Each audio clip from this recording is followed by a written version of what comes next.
Olá, meus queridos irmãos em Cristo, graça e paz do Senhor Jesus seja com cada um de vocês. Eu quero começar o nosso último vídeo dessa série extensa que nós fizemos aqui sobre o futebol. Tem sido uma bênção e louvado seja Deus, porque agora nós vamos, pela graça de Jesus, concluir essa série de estudos. E nós já falamos aí, desde o primeiro episódio sobre a origem pagã do futebol, dos esportes de modo geral, a idolatria moderna, como que o futebol se tornou uma religião idólatra nesses últimos dias. Falamos sobre o testemunho de Gabriel, falamos dos esportes como ídolo das nações, houve um esforço real de Satanás para que isso acontecesse. E aí a gente entrou a partir do quinto episódio, que dividimos aí em 5 partes. Nós começamos a falar dos esportes na educação e na Igreja Adventista do Sétimo Dia. Avançamos, colocando algumas coisas pontuais, falando sobre Battle Creek, sobre Avondale, falando sobre outras instituições adventistas, e aí, por fim, falamos sobre os desbravadores, e aí mencionamos algumas frases aí de Ellen White, e vimos em que contexto que elas se encaixavam. E agora, por fim, nós vamos apresentar algo melhor que o futebol. Essa, então, é a parte final desse quinto episódio de toda a série, e aí por aqui nós vamos estar concluindo. Nós temos novidades aí para vocês até o final desse vídeo, então fique conosco até o final, curta esse vídeo, compartilhe com outras pessoas, para que mais pessoas possam ter conhecimento sobre esse tema tão importante também nesses dias em que nós vivemos. Então, algo melhor que o futebol. O que seria melhor que o futebol? Para alguns, o futebol é algo muito bom, é uma paixão. O futebol é uma paixão, principalmente aqui para o nosso país, no Brasil. O futebol é uma paixão por parte de muitas pessoas. Mas existe algo melhor que o futebol. E isso reside na pessoa de Jesus Cristo. Então, vamos entender. E para nós entendermos, eu quero pedir a direção do Espírito Santo. Por isso, eu quero convidá-lo para que nós façamos uma oração. Santíssimo Deus, nosso Pai, mais uma vez nós queremos nos prostrar e agradecer, Senhor, porque o Senhor é bom conosco. Tem dirigido essa série de estudos, mesmo com a demora para postar esses vídeos. Sabemos que pessoas têm sido alcançadas e nós te louvamos por isso. Que teu Espírito nos revele a verdade, como está escrito, que ele venha nos guiar em toda a verdade. E que mais uma vez nós abramos o coração para entender a tua vontade. E, Senhor, que haja uma disposição de obedecermos o teu querer, Senhor, e nos despojarmos do nosso eu, renunciarmos os nossos desejos. Que isso seja não só em relação ao futebol, mas em todas as coisas nas nossas vidas. E a nossa oração abençoe cada pessoa que estará ouvindo esse estudo mais uma vez. Nós rogamos a direção do Espírito por Jesus Cristo. Amém, Senhor Deus. Muito bem, então vamos lá. Quero trazer para vocês aqui os tópicos que nós vamos abordar nesse último estudo. Primeiro, nós vamos ver que Ellen White ela vinha insistindo com a questão da agricultura no lugar dos esportes, no lugar do futebol e de qualquer outro esporte que poderiam ser introduzidos nas escolas, na educação adventista. Nós vamos também ver alguns autores adventistas falando sobre agricultura e também sobre a competição, que a gente já viu que não está presente somente nos esportes, mas ela pode estar presente em qualquer lugar. Nós vamos ver alguns autores adventistas aqui falando sobre essa questão. Essa parte aqui é muito importante. Nós vamos ver um texto de Ellen White sobre Ezequiel 9 e os jogos de divertimentos. Você sabe que Ezequiel capítulo 9 trata do selamento do povo de Deus. Então há ali um elemento, uma aplicação que ela faz muito importante sobre Ezequiel 9 em relação aos jogos de divertimentos. Nós vamos falar sobre a idolatria moderna que existe na igreja, um tópico que a gente já veio trazendo, e como que Laodiceia acabou se assentando no banquete dos ídolos por meio dos esportes, do entretenimento, do futebol e assim por diante. Então vamos começar aqui com Ellen White. Qual deve ser o primeiro trabalho a começar em nossas escolas? Olha só o conselho da serva do Senhor e prestem bastante atenção porque não é só Ellen White, mas é a direção de Deus. Como que Deus gostaria que fossem as nossas escolas? Qual o primeiro trabalho que deveria existir nas nossas escolas? E ela diz: o estudo no ramo da agricultura deve ser o ABC da educação dada em nossas escolas. Esse deve ser justo o primeiro trabalho a iniciar. Então, o primeiro trabalho a ser iniciado em nossas escolas deveria ser justamente a agricultura. Dentro da educação, a agricultura deveria ser o ABC. Nós deveríamos começar aprendendo a agricultura dentro das nossas escolas. Mas, infelizmente, a gente sabe que isso se distanciou das nossas escolas. Eu trouxe aqui uma revista adventista de 1946, aqui do Brasil mesmo. E aqui o autor, doutor Octávio, ele diz o seguinte: o título do artigo dele é Colônia Agrícola e Industrial. E aí ele traz dentro desse artigo essa seguinte fala: a maioria quer um emprego público, uma vida mais segura, sem trabalho muito árduo, sem a necessidade de pegar no cabo da enxada. E pare para pensar, isso daqui é uma realidade. A maior parte de nós, dentro das cidades, fomos educados a querer um emprego seguro, mais fácil, que não exija muito trabalho físico, suar. E como ele diz aqui, ele foi pontual aqui, ó, sem a necessidade de pegar no cabo da enxada. A agricultura, isso daí era para os nossos pais. Isso não é para a gente. Então, essa mentalidade de que a agricultura é um trabalho degradante ainda prevalece, e prevalece dentro do nosso meio. Mas nessa época, em 1946, parecia que no Brasil ainda existia um gosto por isso como ordem do Senhor e que deveríamos seguir isso. E ele ainda diz mais, ó, veja, o título é Colônia Agrícola e Industrial. Ele disse assim, ó, isso em 1946. Chegou o momento, se já não estiver tarde demais, imagina hoje, né? Se hoje já não, naquela época ele está dizendo, se já não é tarde, né, demais, se já não estiver tarde demais, imagina hoje, de fazermos nossa parte. Qual que é a nossa parte? Como organização, ou seja, como igreja organizada. Fazer o quê? Prover a fundação de uma colônia agrícola e industrial adventista.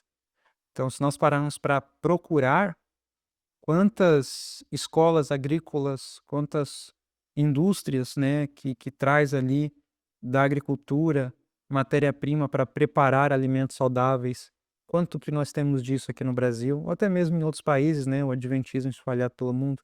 Isso deu certo lá na Austrália, em Madison, no Tennessee, nos Estados Unidos, e devem ter outras escolas, mas a gente não tem tanto conhecimento de quantas instituições adventistas realmente levaram a sério isso.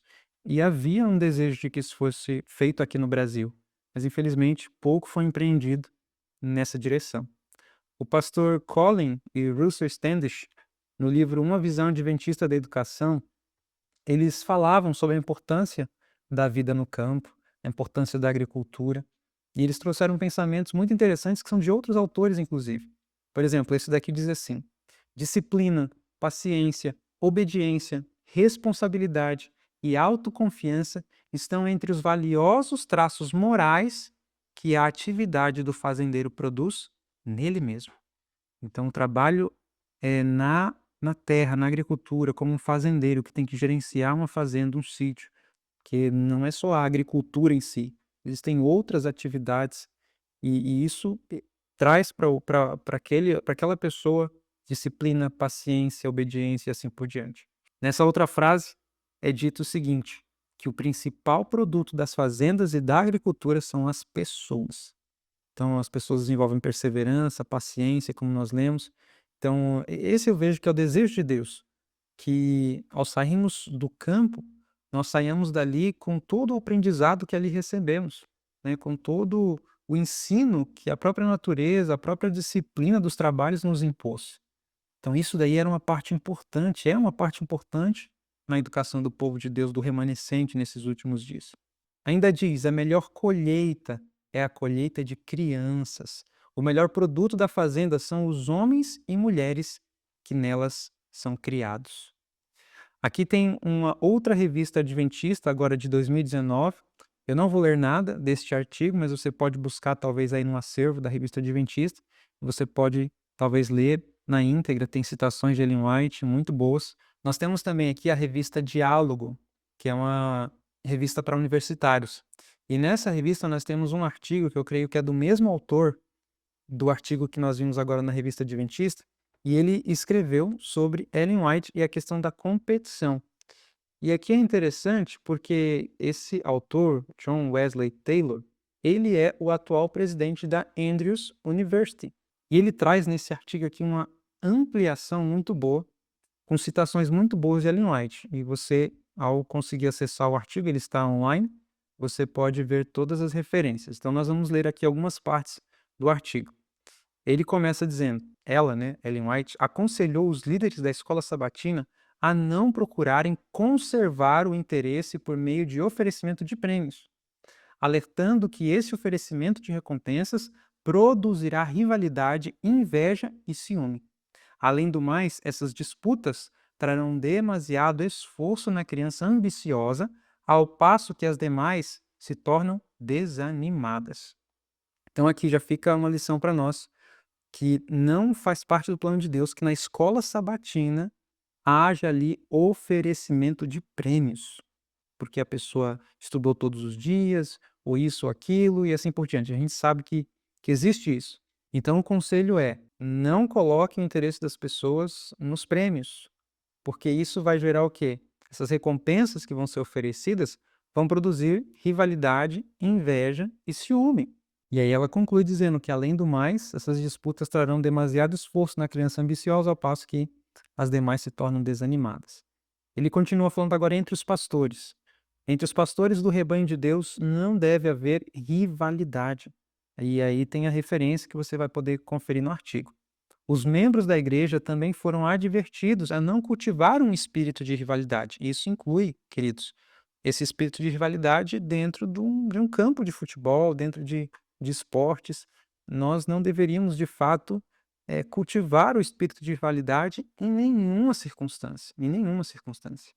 Para aqueles que amam as práticas competitivas do mundo, olha o que Ellen White declarou.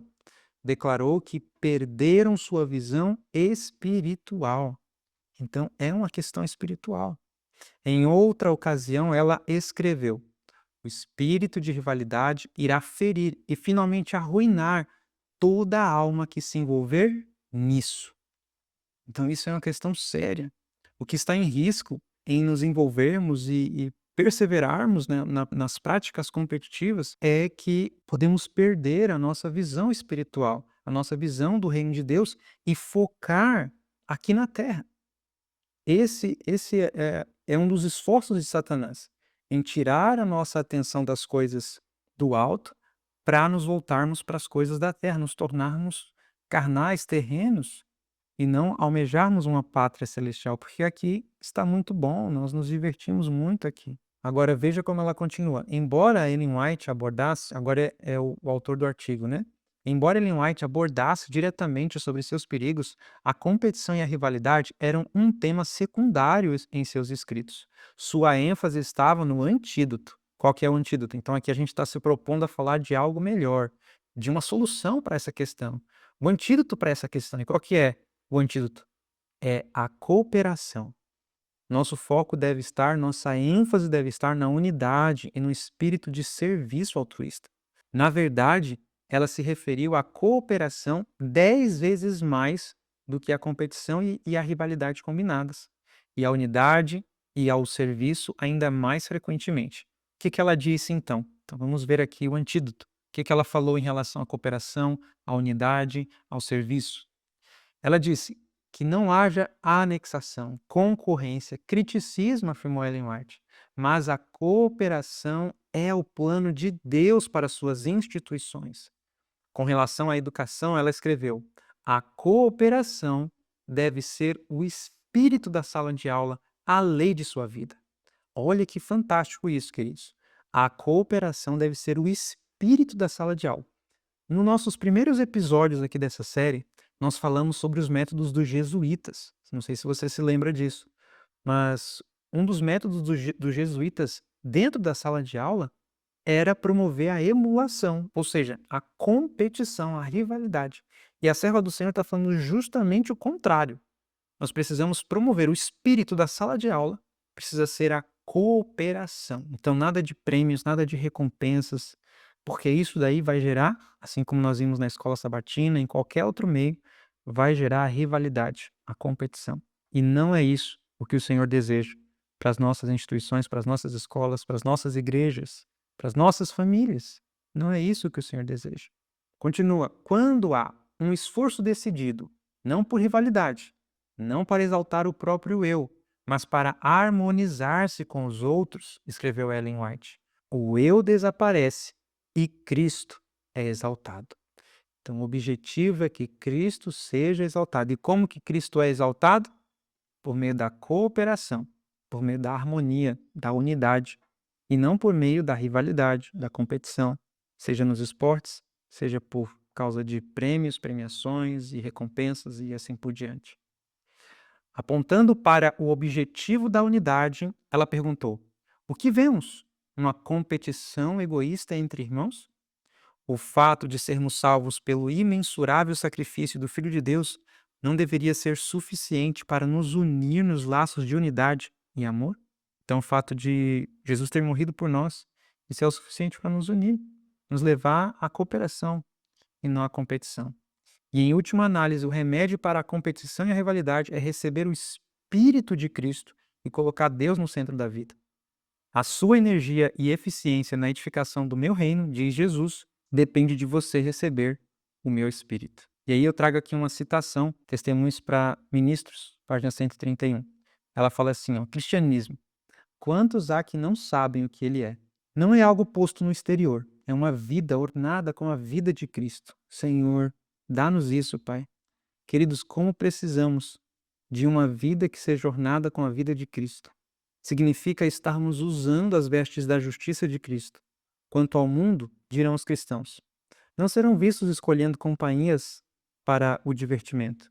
Mas os cristãos vão dizer o seguinte: deixamos de ser apaixonados por coisas infantis. Somos estrangeiros e peregrinos e olhamos para uma cidade que tem fundamento e cujo construtor e autor é Deus.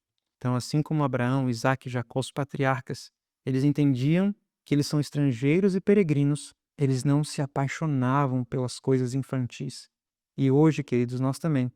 O futebol, os esportes, são coisas infantis. Quando nós nos tornamos homens e mulheres em Cristo Jesus, nós precisamos deixar a paixão dessas coisas. Faça um exame do seu coração, talvez ainda arda dentro de você a paixão por essas coisas.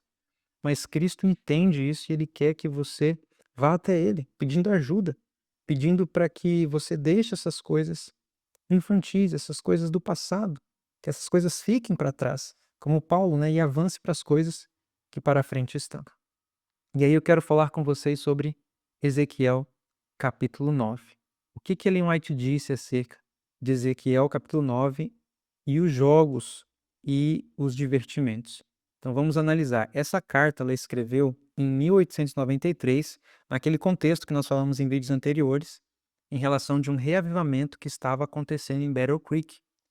E ela envia essa carta, é a carta 47, 1893, parágrafo 34. Ela envia para Prescott, que era o diretor da escola. E olha só o que ela diz, queridos.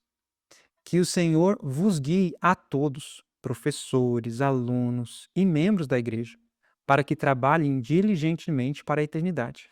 O fim de todas as coisas está próximo. Há necessidade agora de homens armados e equipados para lutar por Deus. Aí ela diz, por favor, leiam Ezequiel 9. Quem traz? Ela faz uma pergunta. Quem traz o sinal, a marca de Deus na testa? Agora vejam a resposta. Os homens que suspiram e clamam pelas abominações cometidas no meio de Jerusalém, entre os que professam ser o povo de Deus, e não os que estão absorvidos em jogos para seu divertimento egoísta. Vocês entenderam aqui o que ela escreveu? Ou seja, aqueles que estão absorvidos em jogos para seu divertimento egoísta não estão entre aqueles que estão se preparando para receber a marca de Deus na sua testa. Pelo contrário, existem apenas dois tipos de pessoas entre o professo povo de Deus. Alguns que estão de fato se preparando para o selamento, que é o que está sendo descrito em Ezequiel capítulo 9, o selamento do povo de Deus, que vai mostrar aqueles que estarão à prova de toda tentação, selados por Deus na fronte para passarem por um tempo de angústia, qual nunca ouvem e serem salvos, passarem por esse tempo sem serem mortos e então verem a volta de Jesus. Há esse grupo dentro da igreja que está se preparando para isso. Hoje o selamento está acontecendo, mas há um grupo que dentro da igreja, que professa ser povo de Deus, mas que estão se preparando para receber a marca da besta, para adorar a besta e a sua imagem. Então, dentro desse grupo, estariam então aqueles que estão absorvidos em jogos para seu divertimento egoísta.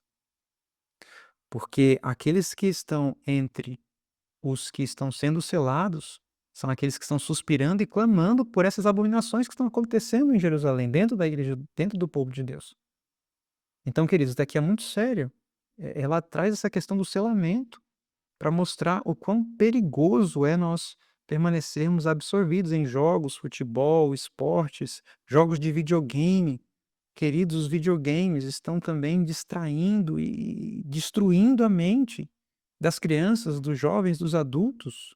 Estamos perdendo tempo que não mais voltará, um tempo que passará para a eternidade. E ela continua: depois de a marca ter sido colocada sobre esta classe, que está registrada nos livros do céu como vencedores, então falando daqueles que recebem a marca de Deus, pelo mensageiro angélico de Deus, é dada a ordem aos ministros da destruição: ide após ele pela cidade e feri. Não poupeis o vosso olho, nem tenhais piedade, matai velhos e moços, moças e crianças e mulheres. Mas não vos chegueis a qualquer homem em quem esteja o sinal, e começai pelo meu santuário. Então isso começa a acontecer na igreja de Deus. Então começaram pelos anciãos que estavam diante da casa. Deus permita que estas solenes predições que tão rapidamente se cumprirão sejam gravadas no coração de todos. Queridos, que isso possa ser gravado no seu coração. Você possa perceber o quão sério é o que nós estamos falando aqui. E aí nós vamos avançar falando sobre a idolatria moderna. Existe, de fato, hoje idolatria, como houve nos dias de Israel? Com certeza, o grande conflito diz para nós, posto que de forma diversa existe hoje a idolatria no mundo cristão. A idolatria no mundo cristão.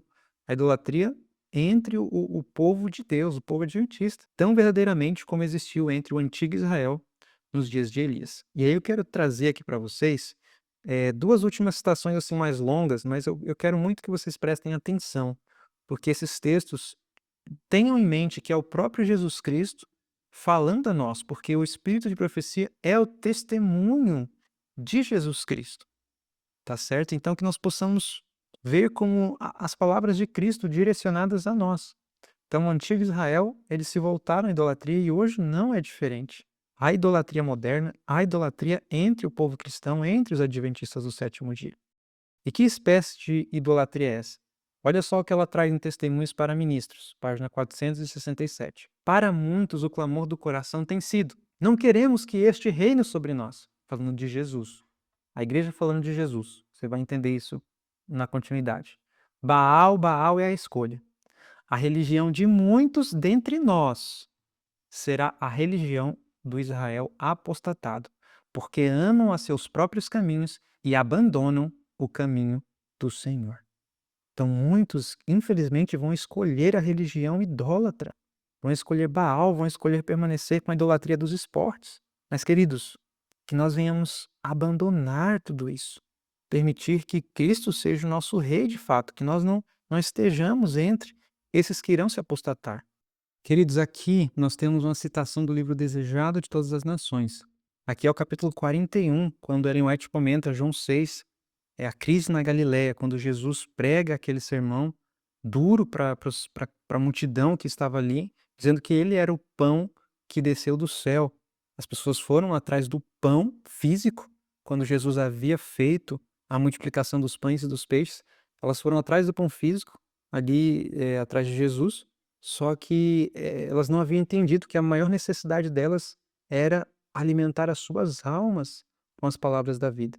E Jesus traz um sermão muito forte, onde ali há um certo joeiramento, um peneiramento. E Ellen White vem falando sobre essa crise que estava acontecendo ali, as pessoas queriam fazer algumas coisas ali à força. E aí, naquela crise, naquele conflito todo, essa citação aqui nos diz bastante a respeito do que a gente está estudando aqui também. Começa aqui citando Mateus 3,12. Em sua mão tem a pá, e limpará a sua eira e recolherá no celeiro o seu trigo. Este foi um dos períodos de expurgação. Pelas palavras da verdade, estava a palha sendo separada do trigo. Como eles fossem demasiado vãos e justos aos próprios olhos para receber reprovação, demasiado amantes do mundo para aceitar uma vida de humilhação, muitos se desviaram de Jesus. Muitos estão ainda a fazer o quê, queridos? A fazer o mesmo. Pessoas são hoje provadas, como foram aqueles discípulos na sinagoga de Cafarnaum. Então, queridos, o que nós estamos lendo aqui? Que pela palavra da verdade nós somos provados. E o que nós estamos buscando trazer aqui são as palavras da verdade. E aí alguns vão se considerar justos aos próprios olhos para receber uma reprovação de um instrumento tão simples, né? E trazendo aqui essa mensagem. Mas veja, o que nós estamos fazendo quando não recebemos essa mensagem, conferimos por nós mesmos, nós estamos tão somente permanecendo no amor do mundo, ao invés de ter em nossos corações o amor da verdade. A vida de Cristo foi uma vida de humilhação. Cristo não parava para se entreter com os esportes e muito menos com outras coisas. E nós, às vezes, nos consideramos inconscientemente melhores do que Cristo, aproveitando melhor a vida do que Cristo. Mas a vida de humilhação nós deixamos de lado.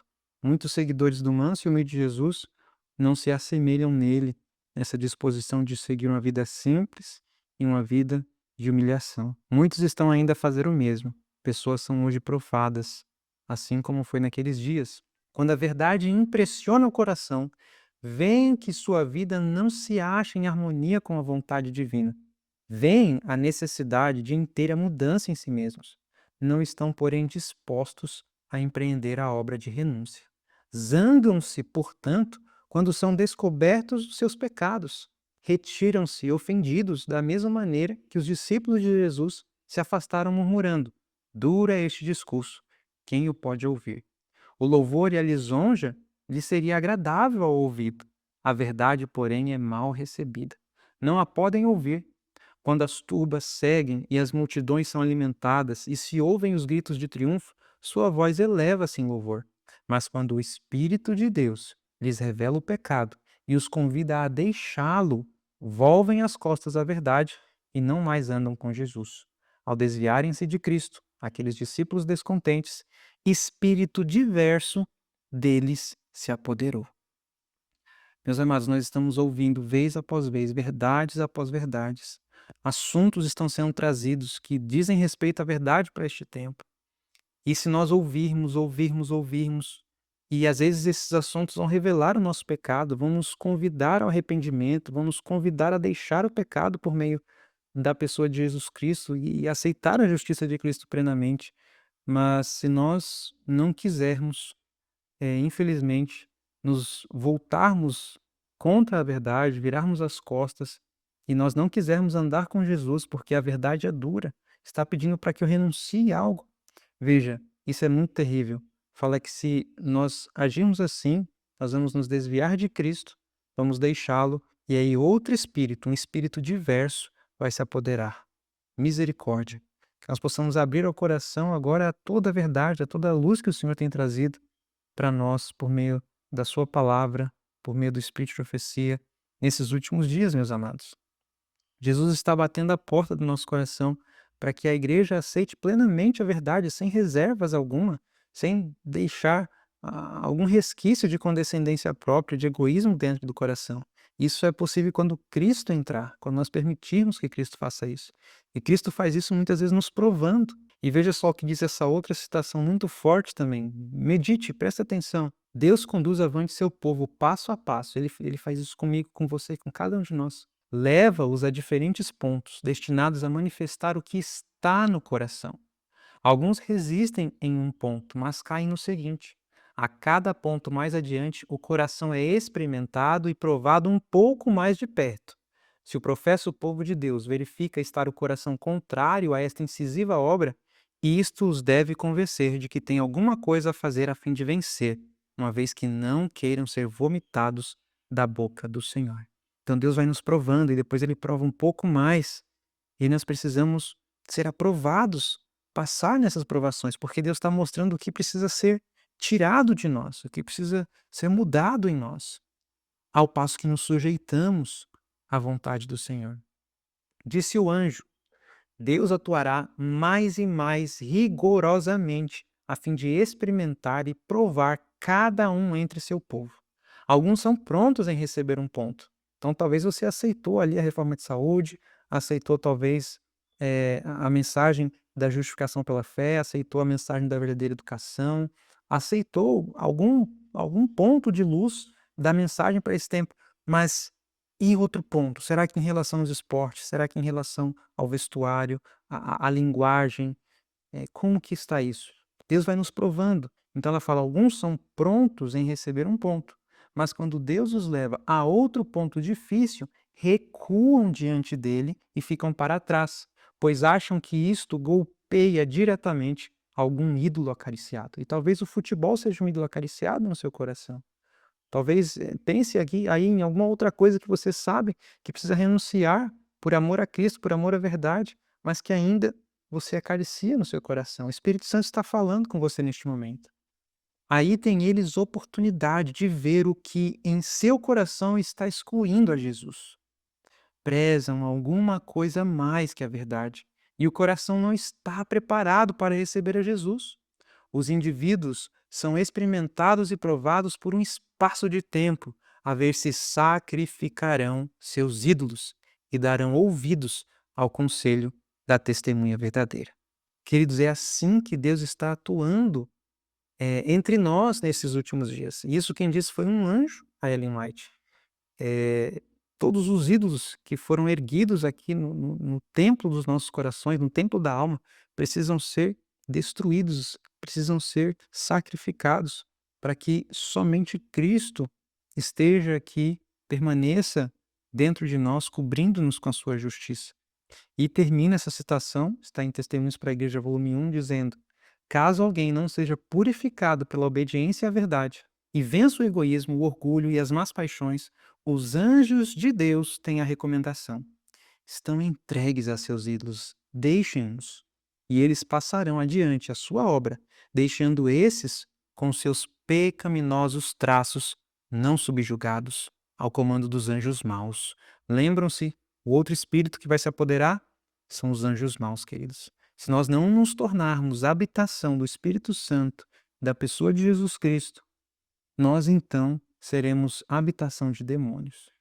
Os anjos de Deus nos deixarão entregues aos nossos ídolos, com os nossos traços de caráter pecaminosos, não subjugados, e aí os anjos maus vão se apoderar de nós. Queridos, que esses traços de caráter que você já sabe que há em você, e o que que o esporte pode estar fazendo, o que que o futebol pode estar fazendo, pode estar alimentando esse traço negativo de caráter. Pode estar alimentando o egoísmo, porque a competição faz isso. Nós vimos isso em outros vídeos aqui anteriores, que os esportes, eles, por serem competitivos, eles vão estimular outros traços pecaminosos no nosso caráter. Então que hoje nós tomemos a decisão de sacrificar esses ídolos e subjugar a Cristo Jesus toda a nossa vida. Ela termina assim então: "Os que satisfazem em todos os pontos e resistem a toda prova e vencem, seja qual for o preço, atenderam ao conselho da testemunha verdadeira e receberão a chuva serôdia, estando assim aptos para a trasladação." Meus amados, que nós venhamos então vencer, porque Cristo venceu. Vencer como Cristo venceu. Vencer porque Cristo é quem nos conduz, quem nos dá a vitória. Ele vence em nós o pecado, meus amados. E assim nós podemos receber a chuva serôdia e estarmos aptos, preparados para a trasladação, para nos encontrarmos com o nosso Senhor nos ares, nas nuvens do céu. Então eu concluo com essa carta, em 1901, que a irmã White escreveu, dizendo: "Com Deus no centro, não há rivalidade, mas cooperação mútua." Então, que Deus seja o centro de nossas vidas, seja o centro da nossa educação, da educação dos nossos filhos, seja o centro das nossas atividades do dia a dia, o centro das nossas atividades recreativas, que de fato o Senhor Jesus seja o centro na igreja, unindo o corpo de Cristo, como tendo Cristo como cabeça. Queridos, esse é o meu desejo com essa série. Proposta é que nós possamos entender que a cooperação é o caminho e não a rivalidade, e não a competição, seja de qual espécie seja, seja no futebol, seja em qualquer outro esporte. O que nós precisamos buscar é a cooperação e deixar a rivalidade de lado. Então, resumindo aqui, por que que nós não devemos jogar? Por que que não seria apropriado, prudente para um cristão adventista jogar esses esportes competitivos, o futebol? Porque ele gera competição e rivalidade, que são traços de caráter do maligno. Também ele vai promover o amor aos prazeres terrenos e nos faz perder tempo. nos faz perder preciosos momentos onde poderíamos estar estudando, buscando a Deus, fazendo trabalho missionário e assim por diante. Então, que como os patriarcas, nós venhamos aprender a almejar as coisas do céu e andar aqui como peregrinos e forasteiros. Amados, para nós fecharmos então, eu quero dizer para vocês que nós estamos, e aqui é a surpresa que eu falei no começo, né? Eu queria trazer para vocês, nós estamos com o desejo de escrever um livro sobre esse assunto. Algumas pessoas pediram, falaram comigo, e eu imagino que ter um livro, juntando o conteúdo desses vídeos e algum material a mais, trazendo esse livro de uma maneira cristocêntrica, apresentando que esse algo melhor que nós podemos ter em relação aos esportes, como comparar os esportes, o futebol, uma partida de futebol no final de semana com a pessoa de Jesus Cristo. Não há comparação. O valor que nós temos aqui é muito maior do que esse prazer momentâneo, essa diversão, essa paixão momentânea. Então, nós queremos trazer o livro com essa ênfase. Pela graça de Deus, nós queremos escrever um livro sobre o tema dos vídeos e nós pedimos a sua ajuda, a sua contribuição. Se você quiser nos apoiar de alguma maneira, financeiramente também, para publicar esse livro, nós vamos colocar um QR Code aqui na tela, você pode entrar em contato, pode nos apoiar de alguma maneira, tá bom? E, principalmente, esteja em oração para que nós consigamos fazer isso. Nós temos uma meta, pela graça de Deus, até abril do ano que vem, de 2025, nós termos este livro publicado para a graça de Deus, tá certo? Então orem por isso. Seria um tema moderno, né? Um tema atual para falar à luz da Bíblia, do Espírito de Profecia e de outros testemunhos aí. Então nós concluímos a série por aqui e eu quero terminar com vocês pedindo que vocês curtam esse vídeo, compartilhem com outras pessoas e também fazendo uma prece, mais uma oração ao nosso Deus. Vamos orar então? Senhor Deus, nós agora acabamos de encerrar essa série, esses vídeos, esses estudos. Pedimos que ele possa alcançar muitas pessoas, Senhor, que possam compreender a Tua vontade acerca da educação, da verdadeira educação, do que diz respeito aos esportes, à agricultura. Ajuda-nos, Senhor, a lançar mão dos Teus caminhos e a deixarmos os nossos vãos caminhos. Se até aqui fizemos mal, fizemos errado, que o Senhor nos ensine e que o Senhor opere em nós o querer e efetuar segundo a Tua boa vontade. Que o Senhor nasça em nós, promova em nós, Senhor, uma nova vida, crie em nós uma nova vida por meio da Tua palavra, Senhor. E conduza cada um de nós, dá-nos equilíbrio, dá-nos sabedoria para falarmos sobre isso e colocarmos isso em prática em nossas vidas. Mantendo sempre, Senhor, o Espírito de Cristo, um espírito de amor, de compaixão, de misericórdia. Ajuda-nos, Pai, dirija todas as coisas. Perdoa-nos, limpa-nos com o Teu poder e nos dá um bom restante de dia na Tua presença. Nós oramos agradecidos em nome de Jesus. Amém, Senhor.